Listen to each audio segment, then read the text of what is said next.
And so you start to think about what innovations will happen. I feel like some of the best innovation comes from the smaller the box you get to play in, the more innovation required, right? If you give me 2 acres worth of opportunity, I'm like, ooh, but you give me this narrow hallway and I'm like, all right, let's see how we can navigate this in a way that nobody else has ever done before. And so I think that's where the real opportunity is. Because everything else, in my opinion, feels like it's in this experimental phase and we're still learning what it is. And every time I look, there's another platform that's popping up, but they don't have the staying power of their predecessor. So like looking forward to see what else pops up opportunistically and creatively from an innovation standpoint. Welcome to Up Next in Tech, a podcast exploring the intersection of emerging tech, responsible innovation, and the way we live, play, and interact. I'm your host, Ariba Jahan. I have worked across many different industries, from biomechanical engineering and tech startups to design innovation and social impact.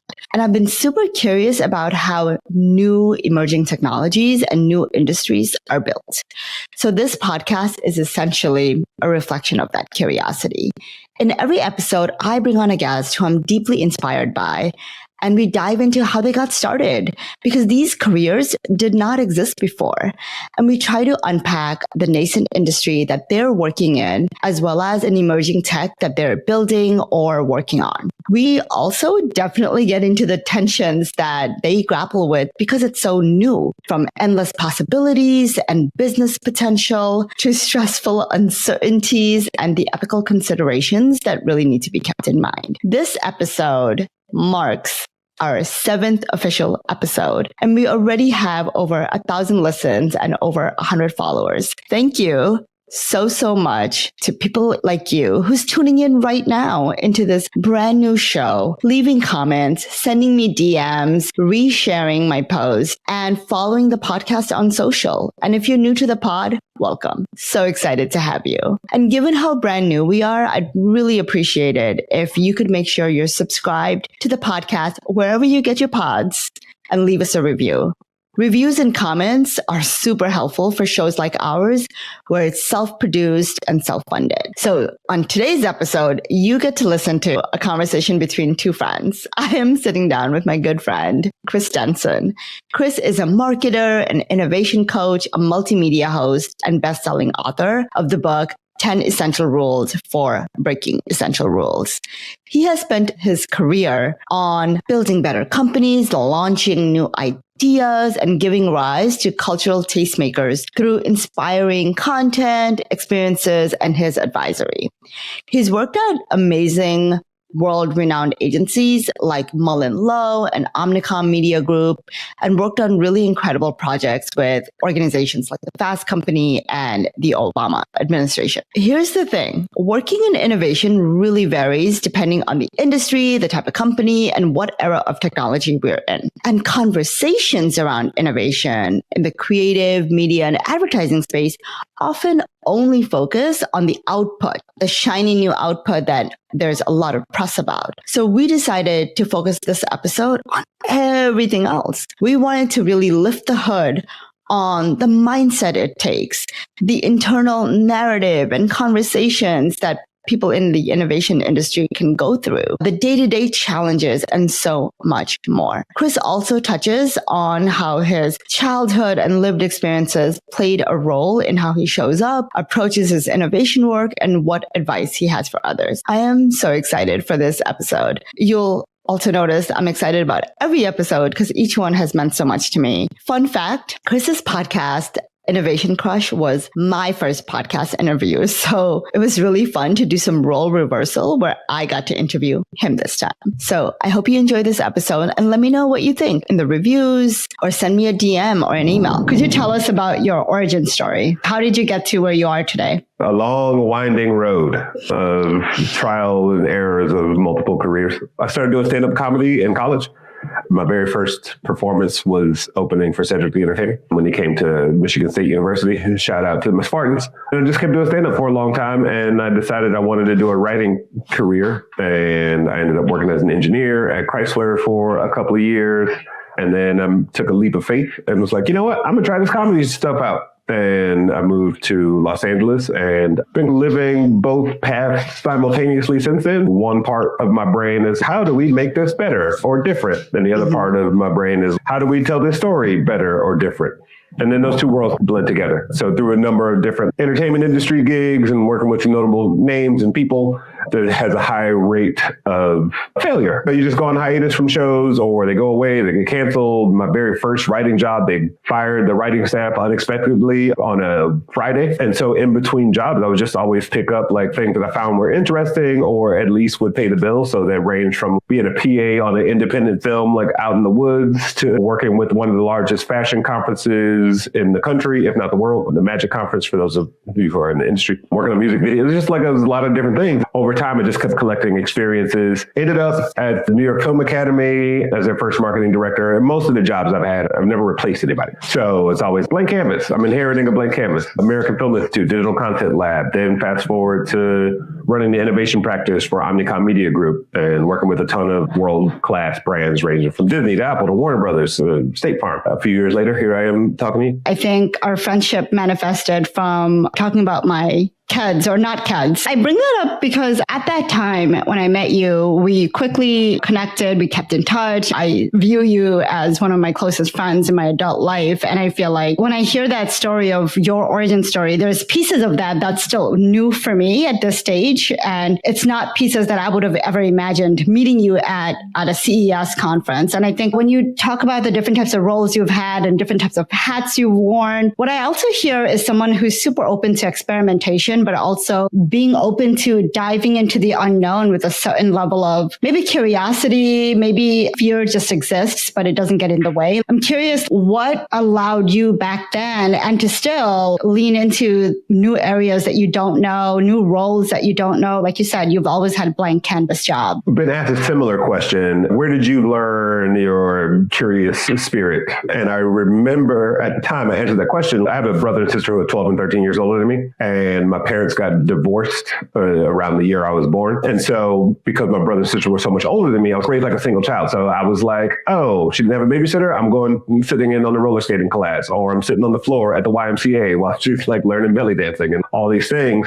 And I didn't know it at the time, but I always just tried new things. I always had different friend circles, but I was also the kid that was growing up in Detroit. I had these little bit of duality going on. It hasn't always been pleasant, right? You sort of have ADHD around creative pursuits or like career pursuits. It could also just be a little bit daunting. I've been challenged with the question over the past month. It just keeps coming up, whether it's in meditations or it was another context, but it's like, who am I? And it's been a really interesting quest to put those pieces together. I feel like oftentimes in our industry or in all industries, there's a pressure to have what's your tagline, what's your title, what's the thing that you want to be known for, versus when you are in the innovation industry, you have to be sort of malleable and flexible in the sense like you have to lean into that curiosity and want to know something new and be okay with knowing that you don't know anything about this new thing. And then you learn and then you figure out like what makes sense. What I'm also hearing is that you never really needed that one label. When you're in this space, there's what you do and then there's how you explain what you do, right? When you're in the practice, I know exactly what it is. Right. But when I need to sell that or explain it, it's a little bit more ethereal. So you provide examples and context. And I think lately my phrasing has been, I help companies and individuals unlock new levels of ingenuity. And that can be on the technology side, that can be on the cultural side, that can be just purely what is your innovation culture. But they all sort of blend together and they're all necessary pieces to the same puzzle. I know that once you've made those shifts from comedy and engineering really together and then diving into more innovation in the media / entertainment / in the tech space, all of those coming together, how do you look at innovation? How are you defining innovation? I almost look at it as an operating system. Rather, like most of us, I think we look at it as an outcome. Oh, that new artificial intelligence thing is pretty innovative, or the new advertising platform platform is pretty innovative. Yes, that can be true. But when you look at the best in class when it comes to innovation, it is like an always on appetite for experimentation, exploration. And it's not easy, right? If you're inside of a company and you got bottom line deliverables and KPIs and like all the other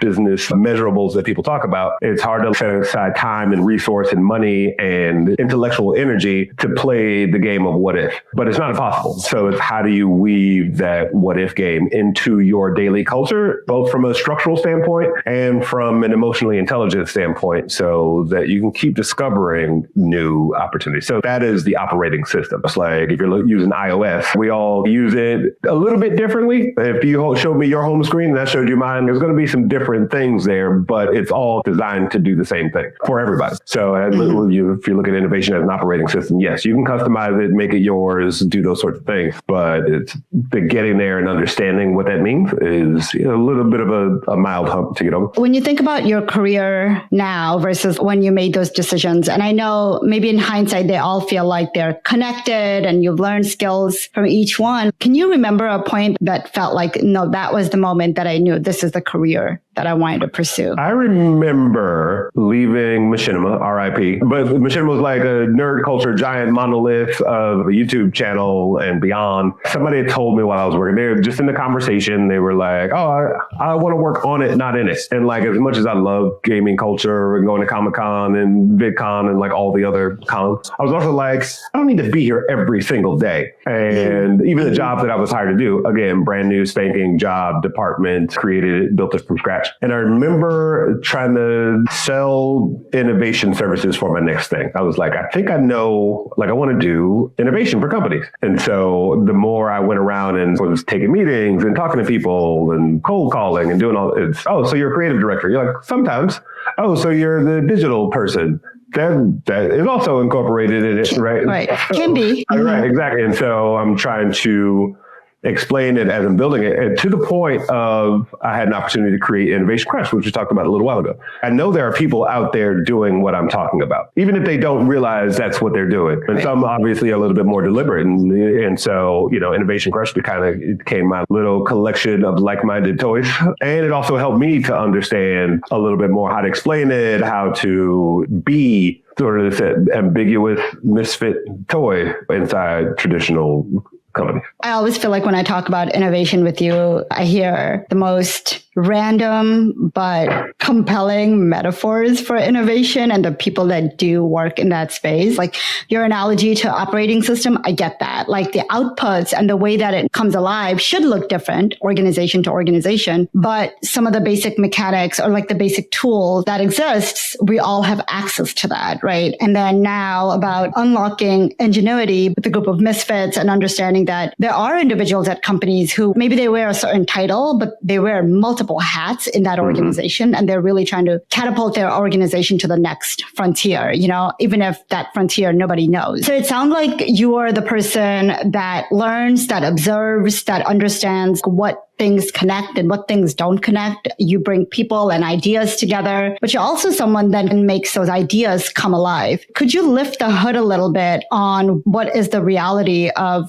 bringing ideas alive? In our last conversation, you called it the underbelly of innovation. That was another phrase I was like, oh, that sounds amazing. I want to know more about the underbelly of innovation. I like your under the hood analogy, right? Because if you've ever watched an old school mechanic, or if you ever gone to a shade tree mechanic and taken a beat up car, those hands are dirty and filthy, but you get a very amazingly working car, usually on the cheap. It's very similar metaphorically to like innovation. Like it's sure the car looks amazing, like the end result is great, but lifting it up, seeing all the dirty parts is the part we don't talk about enough. There's been articles on projects I've done or awards that we've won, and there are things like for every case study or like thing that like wins an award, there's probably 50 ideas or versions of that idea that are dead in the water, right? That team was like, oh, what if we did this? And the client was like, oh, why not? Like there's absolutely no like sound reason, or budget doesn't allow you to do something, or you're constantly doing following what I refer to as relentless optimism, right? Like you're going to find a way, which I think is the same thing. If you've ever, I'm going back to your under the hood metaphor. It's just like,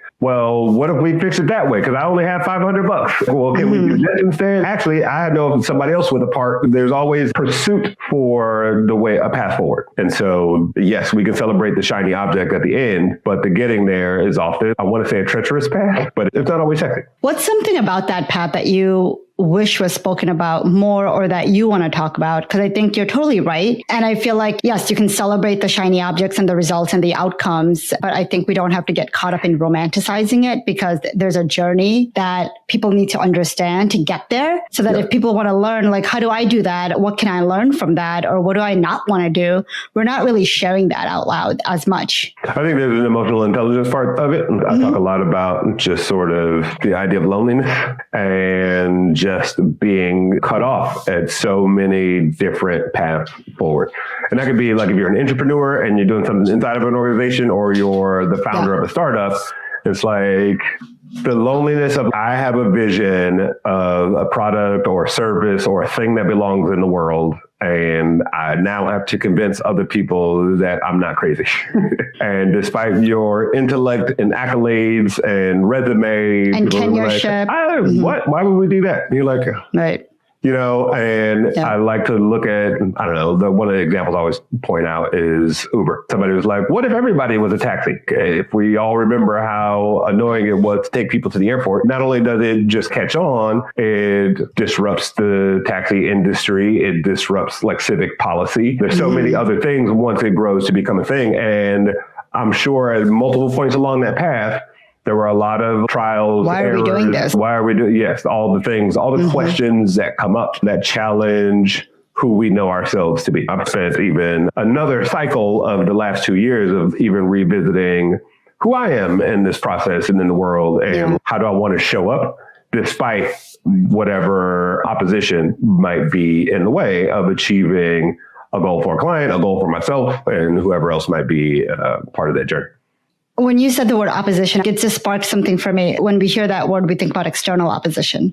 But I feel like when you're talking about this theme about loneliness and how lonely it can be when you're on this innovation journey, whether you're an intrapreneur or entrepreneur, there's an opposition that can often manifest internally, right? And you earlier talked about this EQ element of like emotional intelligence. What are some of those battles internally that you've had to grapple with as you've grown in this industry? There's a guy who I interviewed a while back, and his name is Michael. He is a high performance coach, coaches Navy SEALs and all these individuals. And if you're in high pressure situations, and high pressure can be relative, right? One of us trying to figure out how to pay rent or mortgage next month might be high pressure. And it's not like life or death, like a Navy SEAL or somebody like that. So the pressure is relative. And one of the things he ended up talking about was doing the lonely work. And I was like, what is the lonely work? And the lonely work is, sure, if you and I are having a conversation or you just had a team meeting and everybody's all gung-ho, or you just got out of therapy, whatever it might be, like, yeah, I'm going to do this. And then there's that time when you're by yourself. What are you saying to yourself about that project? What somebody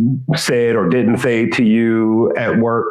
Oh, the naysayers, like all the things. And like, what is that self-chatter? And that is something that takes a lot of work. It's an exhausting process to continually, and this is just a life thing, to continually be aware and monitor and shift how you are thinking about things. And to even recognize that a thought pattern needs to be changed. There's a multi-pronged approach to listening and responding to your own self, whether there's outside stimuli or if it's just you. I think that's a big part of it. It can be super frustrating until it becomes second nature. I think of it like driving a car. When you first learn how to drive, you're all right, 10 and 2, I'm in the right gear, the mirror is correct, tire pressure right, let me adjust everything. And then 6 months later, you got one hand, a sandwich in the other, you're on the phone, you're weaving through traffic, like everything that you were nervous about before, that was a lot of input and information now becomes second nature. and hopefully you stay as accident free as possible. I've been in therapy for 6 years now, and I think about who I was that day one of going into therapy. It was like I was packaging myself up for my therapist. I'm like, what version of myself do I need to process here, right? And for her and I to work through versus everything else. And I think even now, that 45-minute or that hour that you spend with your therapist is just that. And the work is really all the other time that you're with yourself when you're working through the stuff. There's been therapy sessions where I've opened up Pandora's box and then suddenly, well, it's time. The session ends right then. And I'm like, I'm sorry. So now I'm left with my emotions. I'm supposed to go take care of my baby right now. What do I do with this? And that's the work, right? And it's not always in the context of work, but you're one whole person, and that person shows up to work. That person shows up to create creative endeavors. That person shows up to your family and all of that. I feel like it's taken me a long time to even let my emotions take up space, and then to understand, to your point, like understanding the reactions and the responses and like the way that you want to process it, and then that journey itself. You take what you just said about therapy and you take that into the workspace. I'm going to call it a fun challenge. The fun challenge is to be a blank slate every day. A shout out to Drake Sutton Shearer, who was a pioneer in the cannabis space and launched a company that was super successful. And he and I had a conversation. He was, well, we pitched our company 198 times before we saw a dime. First of all, you kept track of all those times. How was the second time different than the 150th? Right. Or was it the same? Did you show up with the same enthusiasm? The same, what we created is amazing and fire. And if you don't get it, that's great. We'll just keep moving on, right? There's this, again, relentless optimism. So can you approach every day with a blank canvas, right? Like I've gone, especially inside the agency world, right? You go and you pitch a client 15 ideas, and then they'll complain, you should have just given us 2, or we like all 15. Can you just do all 15 together, but like with half the budget? More work to do. And most of us think that there's a finish line of some sort, and there really never is. Yeah, the project will be over, or the company you'll exit, but it's just there is a next level, new plateau, new assignment that will be given. And just back to your therapy comment, what other things are you filling your mind and time with in between that weekly or bi-weekly session? What books are you reading? What Instagram accounts are you following? Are you doing the FOMO ones where all your friends are on vacation, or you have the right motivational ones, right? Because there's some really bad ones out there.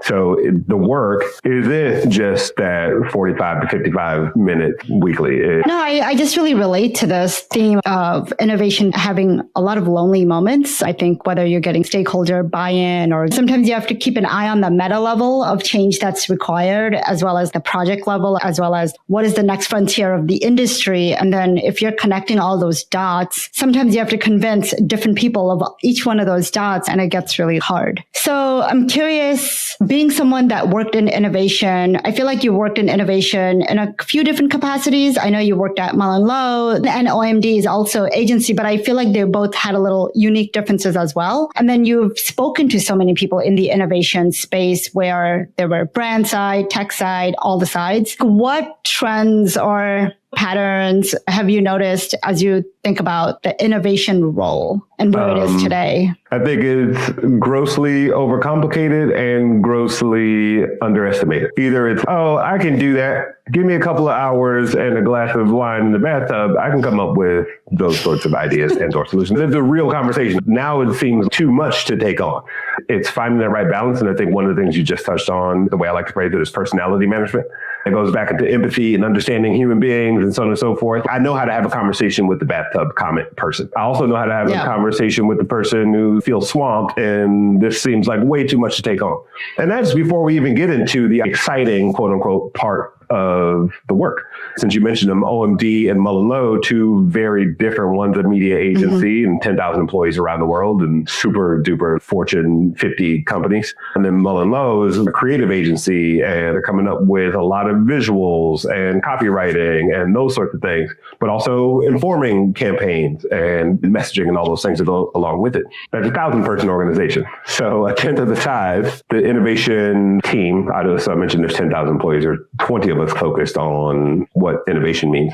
But that was very highly supported by the CEO, and almost every team here needs to have Ignition Factory, was the name of our group, as part of their scope of work with your clients, sell it in, do all the things. Like, it was a very supported effort by leadership and well accepted. On occasion, you feel like people feel like their toes are getting stepped on. But again, it's personality management and how do you share similar spaces and also divide and conquer. Then with Mullen, I was a one-man show. So that to me is a very different approach. And it's, look, we've been around for 50 years. We've done innovative stuff. We haven't made a concerted effort to be quote unquote innovative. Those approaches are very different in terms of how you structure it. Especially inside the agency world, they want to be at Cannes Lions and like, we wanted titanium for this thing that we came up with, or this partnership that we did, or whatever it might be. But the cultures are very different. That's where the differentiation is. My listening exercise inside of the OMD is going to be a lot different than it is inside a Mullen Lowe. I mean, that listening is going to help me build consensus, satisfy as many stakeholders and legacy people as possible, be a non-threatening voice in the room. I think you're inside of an organization, you get looked at as, oh, that person in that group is special, or they get to do X, Y, and Z, or they're loosey-goosey, and they just get to go play.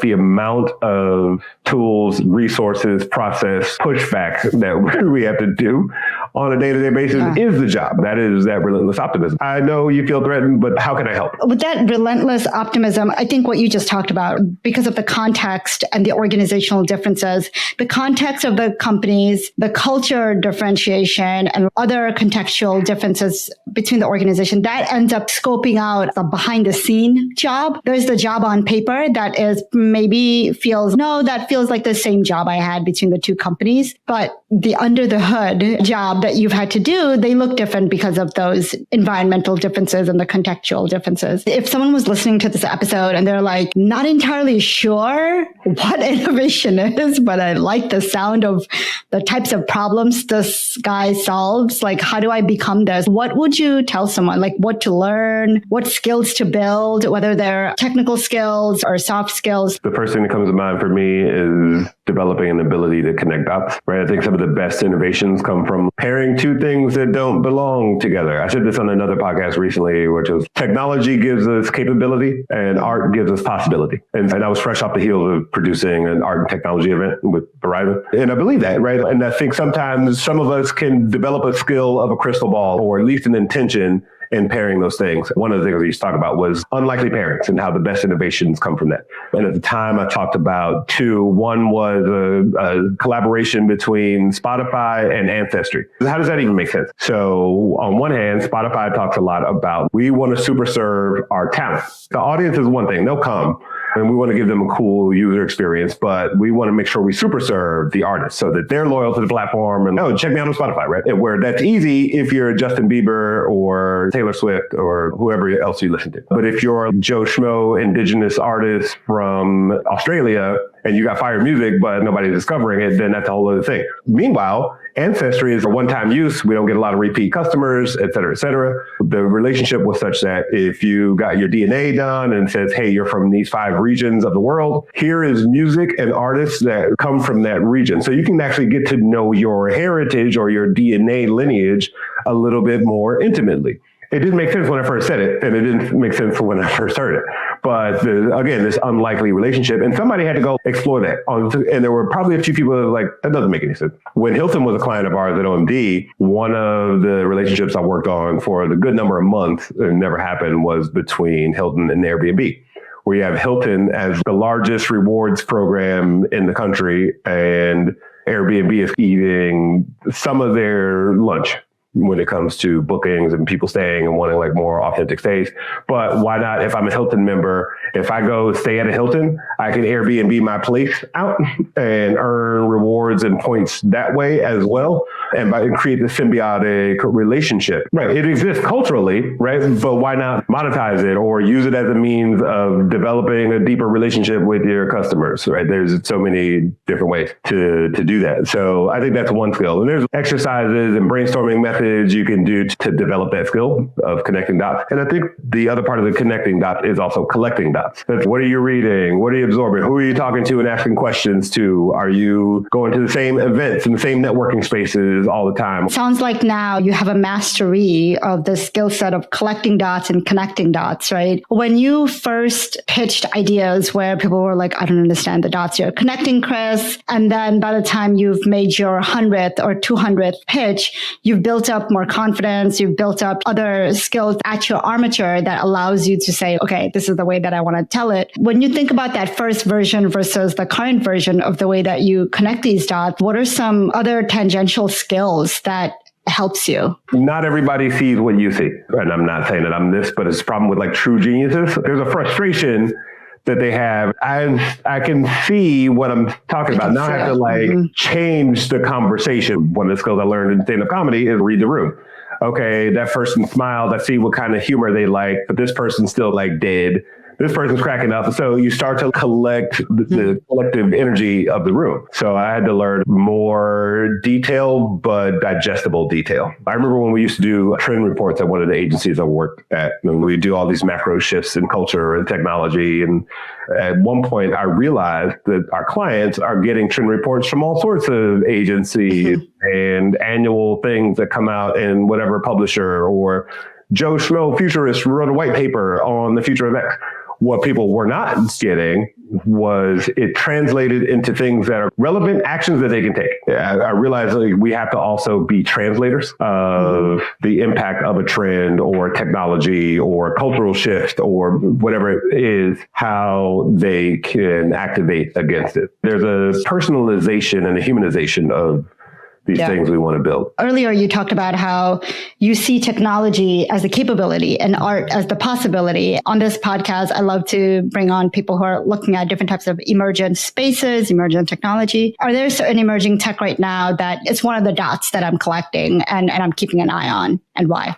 I think they change pretty quickly, right? Because I think there's a lot of hot topic things that have popped up in the last 2 years. AI is probably one of the ones that's a little bit more sticky, and it's interesting the amount of fear I encounter around AI, more so than any other thing that I've seen, where like VR is more like the fear becomes like, what should we be doing about it? We don't want to miss out on the fill in the blank. Same thing with NFTs. Like, oh, what is it? Oh, it sounds really cool. What can we do? AI is, oh no, my job, future generations. This is good. Like the writers are on strike right now. And I'm not saying it's blind fear, right? I think there are some things to watch out for, like as with developing anything, like there's always an underbelly to create. So I think there's these unintended consequences that come along with some of the things that we make. AI definitely is, I feel like the meter is running a little hot on the fear side of it, but I also think if we can continually be optimists,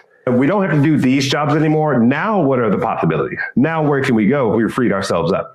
And I've heard arguments even with entry-level jobs, especially for people of color. And now if those two bottom rung roles are gone, what sorts of human ingenuity skills are we teaching those individuals so that they can navigate the fact that these things always change? We're in the middle of the fourth industrial revolution. If you don't think multiple industries were disrupted and jobs were lost and new jobs became things, like we forget other parts of our history where we've been through this, either as a human being who's been on the planet for 20 to 50 years or humanity itself. We've been through this before in terms of like industrial revolution or like technology evolving. It's not a theme of we'll get through it, we will survive. It's more about how do we leverage and how do we catalyze? What does it mean? What's the implication of it for me, for my community, for my industry? And what do I want to do about it? I think I brought this up with my husband earlier, and he's a high school teacher. I'm literally trying to figure this out because I have students who can easily go on Canva, type in a few words and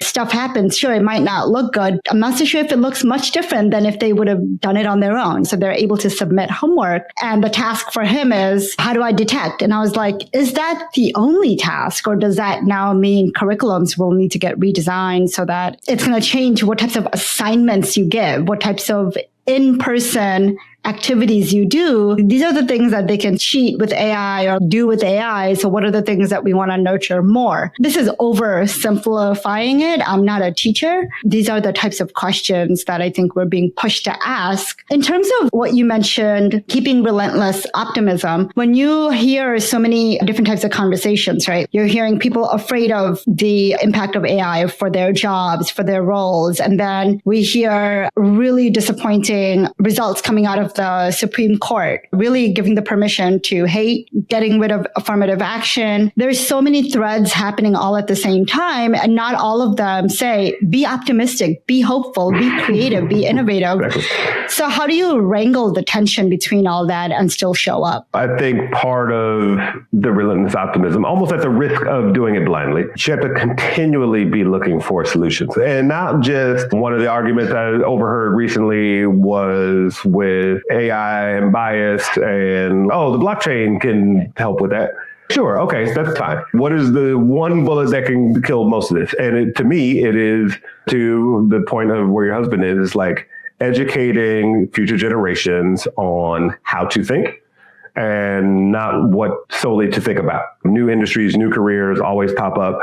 It's like when I go and speak to college students, they're like, what advice do you have for us? Be good with money. How many times have most of us taken a job or a role because we needed the money and not because we were passionate about whatever the thing was at the time? The financial tension can be a hindrance to like your own personal exploration and growth.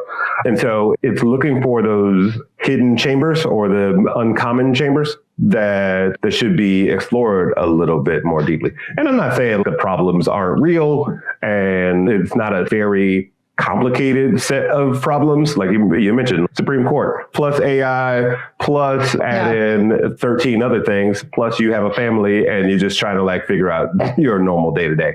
Part of it is also, and this is counter-cultural, counterintuitive, is put your safety mask on first. That's the best way to help somebody else is to get your shit together. That is whether that could be a financial goal, that could be a career goal, that could be like, I started this company before the Supreme Court's decision and I'm going to continue doing it anyway. Yeah. Now I need to do it to be an example, like whatever your additional goal is. Do you have days that despite how optimistic you're trying to be, it's just not working? What is that? Every day, like literally every day. I woke up this morning and I checked something and I was like, oh, come on. Like it was just, I think if you ever watched the documentary, Jonah Hill's Therapist.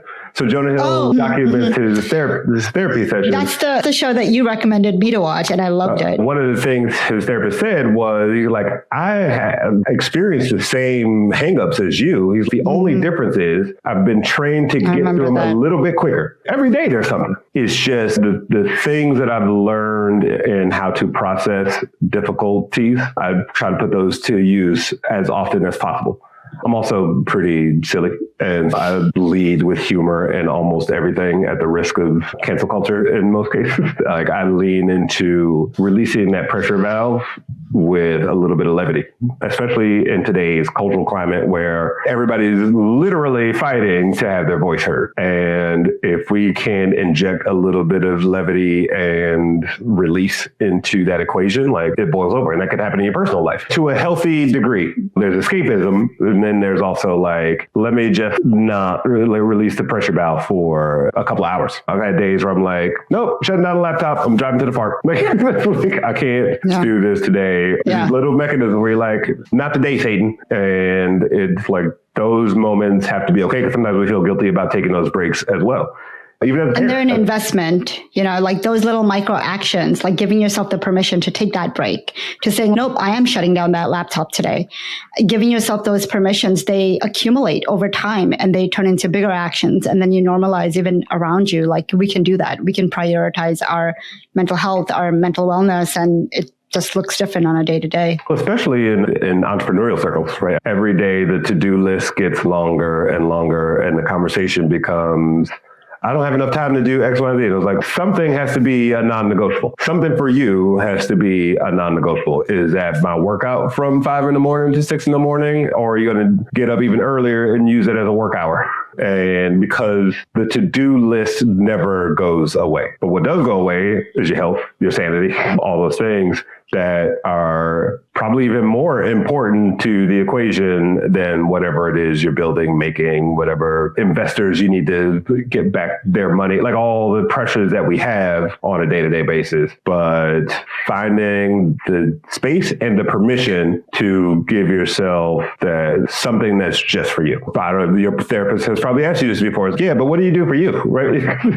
And for a really long time, it was hard for me to answer that question because it's just, I got kids. I used to get annoyed at that question, to be honest. It is annoying. It's an annoying question. I had a coach who's like, he asked me a question that messed me up for 3 months. And it was like, what does being Chris mean to me? You start writing down the roles that you play, the job skills that you have, the things you're interested in. And then you're like, that's not what it means to me to be me. And so it's forcing yourself to go a few layers deep. And that goes back to what we were talking about at the beginning. It's just like the lonely work, the self-talk. Because if you don't know what being you means to you, it's hard to like motivate yourself, help yourself process a thing in difficult times. We'll probably give a friend warmer words of encouragement and advice than we do ourselves. Eckhart Tolle wrote about this. He was on the bus once and there was this homeless woman who he was just fascinated by the conversation she was having out loud with nobody. And it was, I can't believe you would talk to me this way and blah, blah, blah. And you owe me money, like whatever this woman was saying. And then the closer he got to the school, she's still on the bus. And then he realized she was getting off at the same stop that he was. And he said at that moment, he realized the only difference between her and the rest of us is that she was saying it out loud. Right when pandemic started, I remember being on a call with you and I was like, Chris, I kind of want to do something of my own. I don't know what it is. And we brainstormed and you had a bunch of ideas. You're really good at breaking things down. What if you had a LinkedIn series that was breaking down really complex concepts? But what happened was it never turned into anything, right? It wasn't like, okay, Chris gave me a homework and now I have to do it. It's more like that could be a germ of an idea and it could have turned into anything that I put my mind or my work into, but it never did because of my inner chatter, right? My inner chatter was like, who are you to have a LinkedIn series? What do you even have to explain? And my inner chatters have always perpetually held me back from doing so many things that usually involved me betting on my own self. Now, when it comes to intrapreneurship, like doing things within an organization, that inner chatter never holds me back, which I guess is interesting for me to observe because I am a very self-driven, self-motivated person. And that's why I've worked in the innovation space where I've had to be an intrapreneur. And it is lonely and it is hard and it is all of that. And there's a ton of unknowns. And like you said, it's a blank canvas. And oftentimes it's blank canvas year to year. And you have to shape and mold and you have to figure out like, what's the difference between last year and this year and all of that. But I somehow was not able to bring that level of, I will figure this out into when it became my own idea, right? Like without the wall or the protection of an organization. I think about that conversation that we had versus now where I've started this podcast, something of my own, something I never would have done. And I can see the big shift in the way that I talk to myself. I don't have that same voice anymore. Not that I don't have moments of like, who the hell are you to do this? Da, da, da, da, da. But what I have now is a quicker bridge to going from that thought into like, hey, why not you? Versus back then, I may have never gone to the thought of why not me, right? I would have just stayed in that spiral and then never acted. So to the example of the Jonah Hill movie where he said, I go through the same things, I just have a different tool set, or the muscle memory of using that tool set has shifted. And I feel that now. And I feel like if I heard this episode or this conversation 4 years ago, I would have been like, what the hell are they talking about? I don't understand. And so it's just weird because you have to go through some of that lonely journey or like some of that internal talk to understand, oh yes, like my internal narrative can change. And you can follow all these Instagram accounts that say you should manifest or you should really think about the way that you talk about the things that you want and talk about yourself. You get that as a concept, but putting it into practice is so hard. I thought about a lot of things as you were speaking. I think the one that stuck the longest was actual risk versus perceived risk. And there are a lot of texts that talk about like, there's actually more risk in staying in that space. space, right? Or not exploring the thing. Then the other risk of what do I look like? Who am I? Plus, if I fail, that's going to be an embarrassment and all the other things. And I've like gone through multiple rounds of that. I think one of my things I still work on or through is imposter syndrome. It's like the same chatter pops up. It's like, oh no, I hope they like it. I hope it's valuable. I've gotten to a place where same concept, those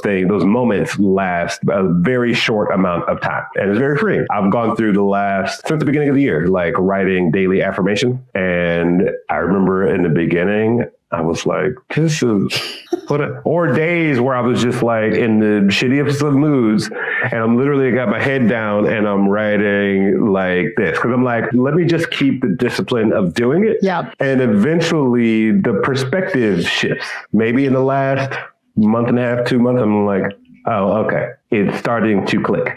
It's like working out. If you're overweight and you start working out, like most people quit because they don't see immediate results. And if you work out for a year, like you look back at a picture, you're like, oh, and not that I'm working out, but I've started eating a lot better in the last couple of years. And it's so funny, the number of people I run into, they're like, you lost weight. And I'm like, nobody told me I was fat. They told me the results. And I barely saw a difference in myself, right? It was just my decision to commit to being mainly a pescatarian.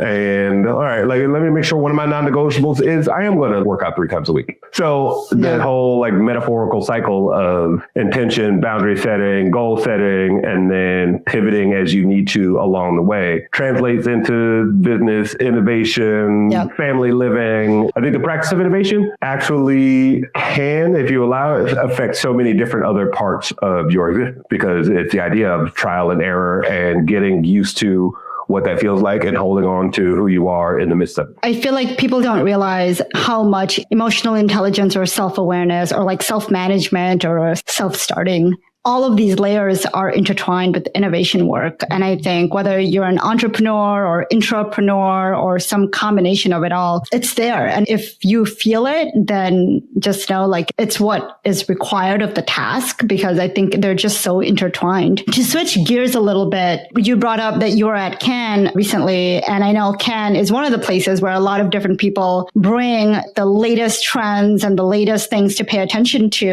I was curious if there was any example or anything that really got you excited or inspired you? I didn't get to see a lot of the work this year. I had 8-hour production days. For those that don't know, like I host Cannes Lions sort of digital path content. Then this year we did something that was interesting, which was these profile pieces called In the Making. And we did about 10 of them. But these profile pieces were people who were up and coming in the advertising and or adjacent industries. From the very first one we did with a creative director from Pakistan whose dad was a cop and got killed when he was 4 years old. And he learned his perseverance and his creative optimism by watching his mom, right? Like he said, I saw my mom, like she never gave up. She never backed down from anything despite like her husband got killed. And like that translates into how he operates creatively. There's a lot more insertion of who we are and recognition of our authentic existence and how that translates into a creative and or business practice. Another one, a good friend of mine, Vincent Bragg, who's the founder of an agency called Concreate. And Vincent was in prison for a number of years, as was his co-founder.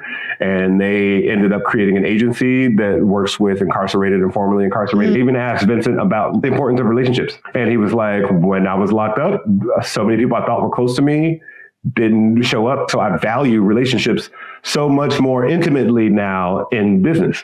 And so, and if you ever hang out with them, you get a very familiar treatment. Another woman who recently acquired a disability. She had a pain in her legs and was almost paralyzed on the same day of her daughter's first birthday. But here she is at Cannes Lions being celebrated for her creative outputs. And that informed how she's worked for the last 3 years. I enjoyed that because I think the award-winning wow will always be there. And there will definitely be things you can glean off of and you can read the blog posts about certain things. And the last thing I want to point out, I think, when we talk about innovation and whether it's AI or technology or whatever it might be, we also have to realize, at least in the US, that the industries do a lot of work in speaking to each other. If you spend all your time in your day job and you're talking to startups and founders and technologists and clients, you almost start to think that's what the rest of the world is also thinking about until you go to Idaho. Like AI, what are you talking about? I think it levels your heightened sense of what's possible, and it also grounds it in something that's a little bit more universal. We're wrapping up towards the end, and I'd love to do a rapid fire of questions with you. Are you an introvert or an extrovert? Both. I think it depends on the situation, the day, how I'm feeling. I can go to the thing and be a life at a party, and I can go to the thing and post up on the wall and not socialize with anybody. Okay. What helps you stay curious? I just keep a sense of wonder for the most part. Like I try to find the wow. And then that could be if I'm talking to a founder and I'm like, bored by their pitch. I'm just looking for the one thing that like gives me a little bit of goosebumps. Just find the thing that is interesting to you, even if it's 90 minutes of content and there's 2 minutes that you're like, that was dope. Interesting, because you're totally right. We are in a culture of being able to instantly assess, do I like this? Do I hate this? Formulating like the rest of our opinion around that, versus what I'm hearing is even when you don't like this, you're not looking for something to like from that lens of I must always be positive, but more, what am I a little bit more curious about, even if it's just that one factor? That's something I haven't heard before. What's one thing that you're deeply grateful for right now? This conversation. Me too. If you could go back and give your 18-year-old self just one piece of advice, Chris, what would that be? It's going to be bumpy. I think I really expected a very smooth ride. As we all know, life is nothing but a bunch of interrupted plans. I think it took me a while to learn how to navigate those. What's something you couldn't do without in your career? It could be anything, a routine, a person, a service, or an object. My Google Calendar and my Bose travel speaker. How do you nurture, or what encourages play in your life right now? Probably music. I'm in the car or I have the stereo on and I'm just dancing. If you weren't doing what you're doing right now, what else would you be doing? I'd probably be doing forensics. I've always had an obsession with figuring out how, why certain things happen. And I think also I was a relatively sneaky kid. And I think as a parent, I'm like, what you doing over there? When you think about innovation, and I know on this whole episode, we've talked about innovation a little bit more broadly, purposefully, because innovation can exist across all industries, all roles. You don't have to have an innovation title to be an innovator. You can have any title and you can be in different capacities. So even though we've talked about it very broadly, I'm curious, what do you think is up next for us in the innovation space? And you can specify it if you'd like. Reach and engagement. Okay. I think all of us are creating things that we want people to engage with, right? To some point of critical mass. And I think that there will be a little bit of a dial back and getting back to like bread and butter kind of things. Gary Vaynerchuk talked about this at Cannes Lions. He was like, we're all worried about what used to be and what's coming, and we're not paying attention really to what is. And like the top social media platforms are your primary means of reaching audiences. And so you start to think about what innovations will happen. I feel like some of the best innovation comes from the smaller the box you get to play in, the more innovation required, right? If you give me 2 acres worth of opportunity, I'm like, ooh, but you give me this narrow hallway and I'm like, all right, let's see how we can navigate this in a way that nobody else has ever done before. And so I think that's where the real opportunity is. Because everything else, in my opinion, feels like it's in this experimental phase and we're still learning what it is. And every time I look, there's another platform that's popping up, but they don't have the staying power of their predecessor. And there's a really hard medium to take out. And so like looking forward to seeing like what else pops up opportunistically and creatively from an innovation standpoint. What are you feeling relentlessly optimistic about these days? The Masters of Craft series that we're launching, and this is a very new format and a lot more moving pieces. We're doing audio and video. We shot a lot at Verizon. It's my first time going out on video on something that I own, but also have my bread and butter baked into it, which is audio. And so I think that kind of should I, shouldn't I, am I, is this, I don't even feel prepared to launch. And I think you talk to any entrepreneur, there's a dozen more things that they wanted to have as a feature set or in place or before a hire launching. they wanted to make. But it was just time to go. It's time, like when it's time to go, it's time to go. At the end of it, it's just like, yeah, it's me. And there's another thing that we're launching, like executive leadership and training space that incorporates psychedelics. And I have a partner that I'm working with on that. And we did a little soft launch a couple of weeks ago at a conference in Denver. And that is also another bet on self. Besides yourself, who else would you say people should be paying attention to? Who is someone you would refer to as up next? There's a guy named Kevin Hermosi, who's an entrepreneur, and I probably watched like at least 4 or 5 hours of his content recently. He is like an entrepreneur whisperer. He's Iranian. He started a fitness business. He's gone through, oops, that didn't work. And oh, well, this did work. And it's just philosophies and perspective on how to build multi-million-dollar businesses are really powerful. So there's always like a wild number of kids who are doing really dope things. There's like this girl, she's like the NFT queen and created these characters and done all the, and she's repped by CAA and like taken a lot of her IP and blown it up into all these other things. And I think she's like, when I found out about her, she was 13 years old. Those are two that come to mind, like friends that I admire their perspectives on. Melissa Bradley is a very outspoken entrepreneur, investor, thought leader in the space. I do enjoy a lot of what Gary says because he always has these like uncommon but spot on approaches to how things can and should be done. Where can people go to find your work? What do you want people to check out? Masters of Craft is coming out soon. So I think Densonology, like wherever you find me, you'll find at some point of reference to the things that I'm involved in. So my last name plus ology, the study of oneself.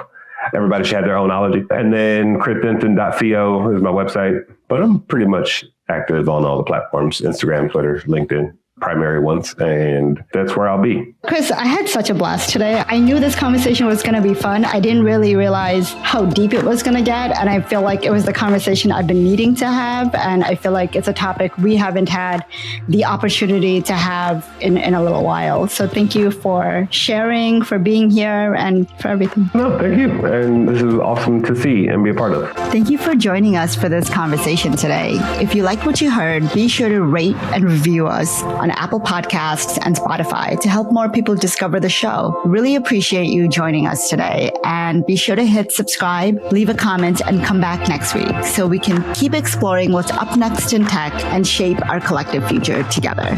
Until then, stay curious.